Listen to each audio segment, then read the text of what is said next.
माझा पक्षकार उर्वरित रक्कम भरण्यास तयार आहे आणि विक्री कराराच्या विशिष्ट कार्यपूर्तीचा हुकुमनामा बजावला पाहिजे। मित्रांनो, आपण एखाद्याकडून साठेखत करून घेतलं आणि साठेखतामध्ये खरेदी खत करून देण्याची मुदत ठरली।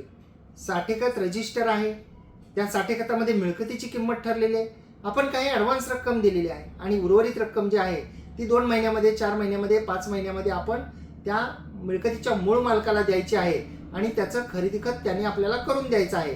अशा प्रकारचं साठेखत झालेलं आहे। परंतु जो मूळ मालक आहे त्यांनी खरेदी खत करून देण्यास नकार दिला, ते टाळाटाळ करीत आहेत, उर्वरित रक्कम स्वीकारत नाहीत आणि आपल्याला खरेदी खत देत नाही। अशा परिस्थितीमध्ये आपण काय करतो?